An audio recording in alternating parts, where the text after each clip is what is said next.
¿Sabías que lo que comemos regula nuestra microbiota y que ésta se comunica de forma muy importante con el cerebro? Hoy te voy a contar un poco sobre esa comunicación tan intrigante.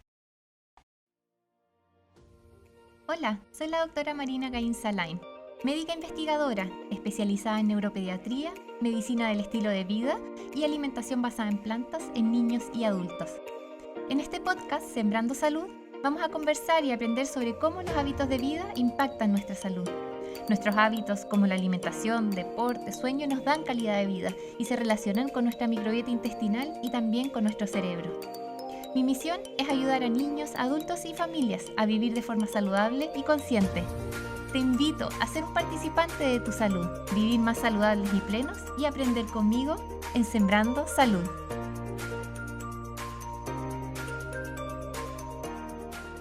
Y para partir, entonces, ¿qué es la microbiota? Lo hemos escuchado en mucha más literatura, en algunas noticias, en Instagram, pero puede ser que todavía te parezca un concepto un poco abstracto.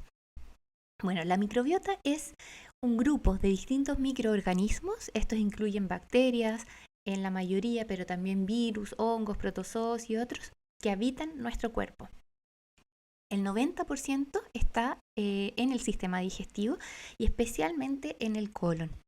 Es súper importante que esta microbiota intestinal, ¿cierto? Humana, tiene una cantidad de bacterias y de colonias diferentes muy, muy grandes. Tiene aproximadamente como 1000 especies diferentes, pero más de 10 elevado a 8 colonias diferentes, o sea, un número muy grande. Y de hecho, si uno lo compara, si uno tomara, por ejemplo, toda la microbiota intestinal y uno analizara cuántos genes encontramos ahí y lo comparamos con cuántos genes tenemos nosotros, la microbiota tiene 150 veces más genes que el genoma humano. O sea, ofrece una multitud de distintas reacciones enzimáticas muy, muy grande. Cada gen puede producir alguna proteína, alguna reacción enzimática, y teniendo tantos genes son muchas las posibilidades. Bueno, y esta microbiota vive simbióticamente con el huésped, o sea, nosotros. ¿Qué es que sea simbiótico? Es que se benefician mutuamente. Nosotros le damos como un hogar y la alimentamos, ¿cierto? Y ellas sintetizan metabolitos, vitaminas, distintas señales que nos sirven a nosotros. Y también van digiriendo, ¿cierto? Los alimentos. Y tiene importantes funciones. Por ejemplo, funciones inmunológicas, o sea, de nuestras defensas, metabólicas y distintas funciones protectoras en el individuo sano. Otra cosa es cuando estamos con alguna enfermedad de la microbiota. Y una de las cosas que también hacen es que fermentan ciertos alimentos que no son digeribles solamente por nosotros, como la fibra. Absorben nutrientes, sintetizan metabolitos que dan señales al cuerpo, por ejemplo, los ácidos grasos de cadena corta, y esos van a ser súper importantes en la comunicación con el cerebro. También sintetizan algunas vitaminas, etc. Y tiene una función como de barrera en contra de los microbios patógenos, de las toxinas, de la inflamación, etc. Entonces, como que recubre nuestro intestino por dentro y nos protege también de lo que está pasando y elige qué es lo que va a seleccionar o no, como qué es lo que va a poder pasar a nuestro cuerpo, y el resto sea en las deposiciones, ¿cierto? La microbiota también está relacionada con las defensas de nuestro organismo. Se relaciona estrechamente, ya que más o menos el 70% de nuestras defensas están en el intestino y se relacionan con la microbiota. Y también, ¿cierto?, mantiene esta mucosa intestinal, que es la que la recubre, la que la protege, la que hace que no cualquier cosa pueda pasar, ¿cierto?, a nuestro organismo, y defiende de esta permeabilidad intestinal. Actualmente también se estudia, ¿cierto?, que se comunica bidireccionalmente con el cerebro, y de eso vamos a hablar un poquito hoy. También destacar, entre todas estas otras funciones, ¿cierto?, de la microbiota, también se ha visto que se asocia con distintas enfermedades y que tiene un impacto en distintas especialidades y en distintas enfermedades, especialmente cuando hay un desequilibrio en la microbiota intestinal. Por ejemplo, en distintas enfermedades gastrointestinales, como la enfermedad inflamatoria intestinal, cuando hay reflujo, úlceras pépticas, cuando hay síndrome de intestino irritable o esteatopatitis no alcohólica, y muchas veces se encuentra también una alteración de la microbiota intestinal, pero también en otras condiciones como en obesidad, en la aterosclerosis, en la diabetes tipo 2, en el cáncer, se han encontrado diferencias y cambios en la microbiota intestinal, pero también en otras neurológicas como enfermedad de Alzheimer, en el Parkinson, en la esclerosis lateral amiotrófica, también en el trastorno espectro autista, en la epilepsia, en la depresión, en la ansiedad, etcétera. Entonces se ha visto que hay una importante asociación entre cómo está nuestra microbiota con distintas enfermedades y también en relación al cerebro. Y en ese sentido es súper importante saber que la microbiota intestinal es regulada por distintos factores, es súper dinámica también. Y en general la primera colonización, o sea, la primera vez que obtenemos nosotros nuestra microbiota es en la vía del parto, o sea, heredamos la microbiota materna en un parto vaginal. Y se ha visto que, por ejemplo, cuando el parto es por cesárea, la microbiota que coloniza es predominantemente del ambiente, de las manos del personal de salud, con distintos tipos de bacterias y que muchas veces incluso son resistentes a antibióticos, etcétera, versus bacterias, mucho menos bacterias, ¿cierto?, que las que tendría el canal vaginal materno. Después hay otros factores que aparecen, por ejemplo, muy protectores son la lactancia materna, que también favorece mucho la microbiota intestinal versus el uso de las fórmulas. Y después también está el estrés, ¿cierto? Si es que aparecen infecciones, el uso temprano o muy reiterado de antibióticos es súper importante en la microbiota intestinal. Cuando hay estrés perinatal y por supuesto dentro de la vida, el factor como más importante después que aparece es la alimentación, porque es el que estamos constantemente repitiendo. Estos son como hitos más tempranos en la vida. Bueno, ¿y cómo se comunica la microbiota con el cerebro? Esto es súper interesante y es el tema de investigación de mi tesis del doctorado que estoy haciendo. Aquí me dedico yo a estudiar cómo la alimentación regula la microbiota y cómo la microbiota regula el cerebro, especialmente en condiciones neurológicas como la epilepsia, como el autismo. Pero hoy día vamos a hablar un poquito de esto, de cómo es esta bidireccionalidad.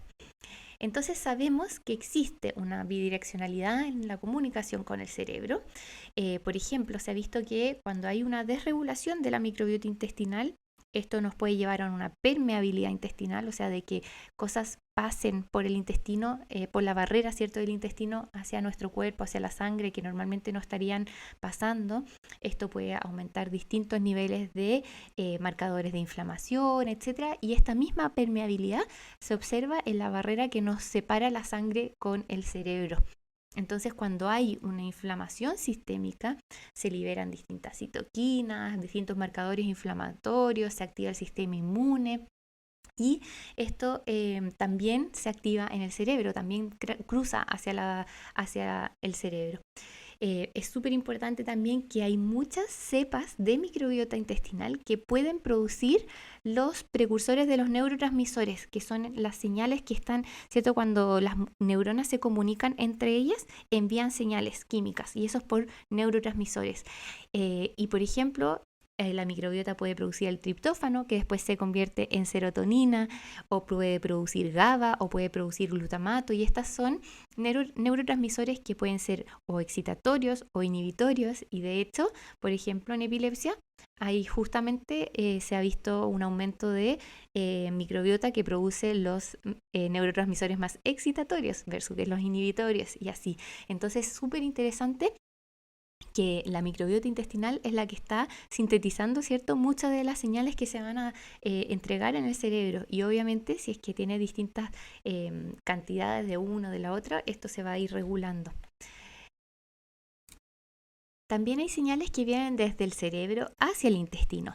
Tenemos el nervio vago que nos comunica directamente, ¿cierto?, con el intestino, y también tenemos otras señales como hormonas, del estrés especialmente, que se comunican con el intestino. Y si ustedes piensan las veces que han estado estresados o que están nerviosos por alguna prueba o por algún evento o algo así, muchas veces esto se manifiesta, ¿cierto?, con síntomas gastrointestinales, y eso es porque están directamente relacionados. Pero entonces, por lo mismo, las cosas que produce y que sintetiza y lo que va sintiendo el sistema gastrointestinal también le da señales al cerebro, solo que son un poco menos obvias para nosotros. También, por ejemplo, hay distintas, este sistema inmune que les hablaba, ¿cierto? Que está en forma muy importante en el sistema gastrointestinal, alrededor del intestino.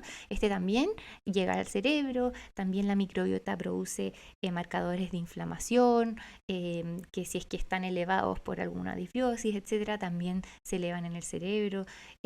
También hay otras señales que son súper, súper importantes, que son los ácidos grasos de cadena corta, que los sintetiza la microbiota intestinal, por ejemplo el butirato, y este puede llegar al cerebro y regula la sobrevida de unos organelos que se llaman mitocondrias, y esto implica cuánto sobreviven o no las neuronas, por ejemplo. También regulan genes de muerte celular, de senescencia, que es como cuánta vitalidad podrían tener las distintas células neuronales, ¿cierto?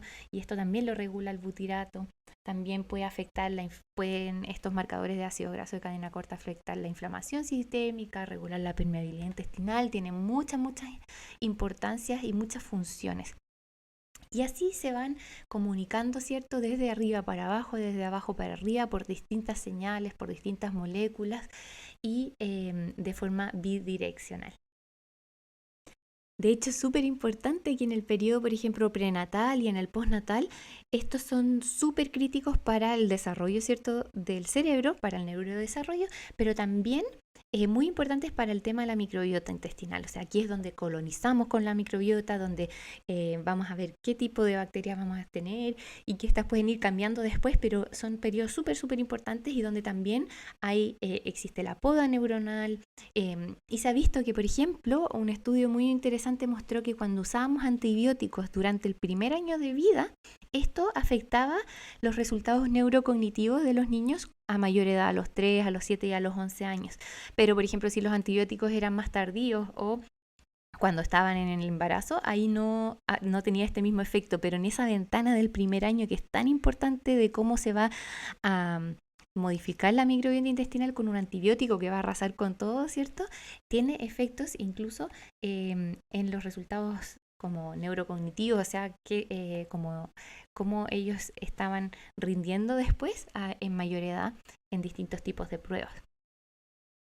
Y también como qué tanta atención podían tener, si es que tenían más dificultades conductuales, por ejemplo, el comportamiento social que tenían a mayor edad, si es que había más déficit atencional o más depresión, etcétera. Y todo eso se vio afectado justamente también en los niños que habían recibido antibióticos ese primer año. No es el único factor, claramente, ¿cierto?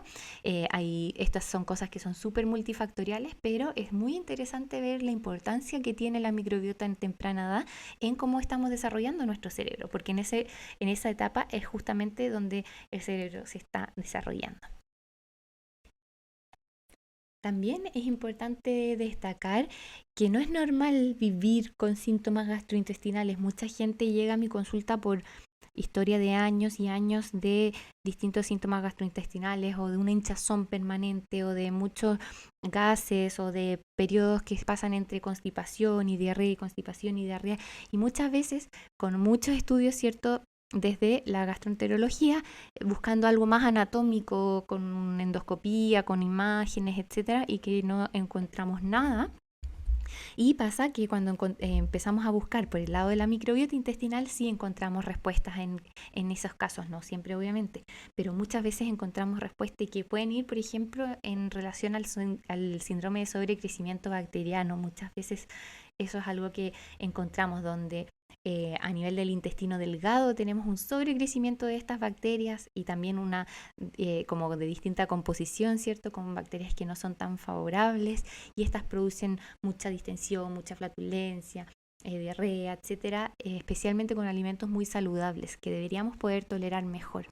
Entonces aquí hay tratamiento y hay cosas que se pueden hacer, y si es que es algo que están viviendo, les recomiendo consultar, porque no es normal vivir con un intestino siempre con síntomas, ¿cierto? Y más aún si es que sienten que esto, no sé, que tienen alguna comorbilidad, que esto está asociado a algo en el cerebro también, con más razón todavía es algo que vale mucho la pena estudiar, porque si sanamos un poco nuestro intestino, probablemente la parte que se esté afectando, ¿cierto? Del cerebro, que puede ser desde depresión, ansiedad o más síntomas conductuales en un niño, etcétera, puede estar empeorando.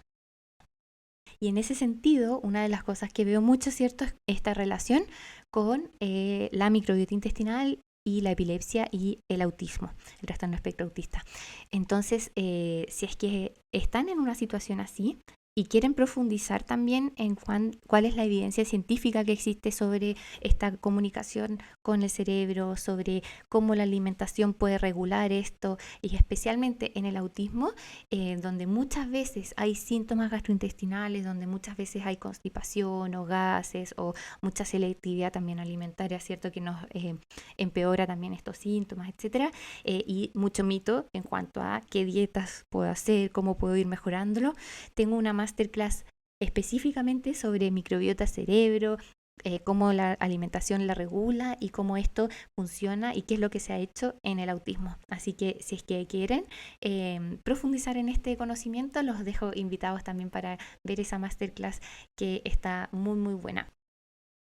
Y con eso, entonces cerramos este capítulo. Espero haberles dado un poquito de un barniz, ¿cierto?, de cómo es esta comunicación entre la microbiota y el cerebro. Es algo muy complejo, un área de investigación enorme, pero para contarles un poquito de cómo son estas señales, cómo se comunican, ¿cierto?, por qué es importante, cómo se está asociando a distintas condiciones neurológicas también, etcétera. Así que si es que quieren ir profundizando o si quieren evaluar esto en un caso en particular, obviamente invitarlos a la consulta, ¿cierto?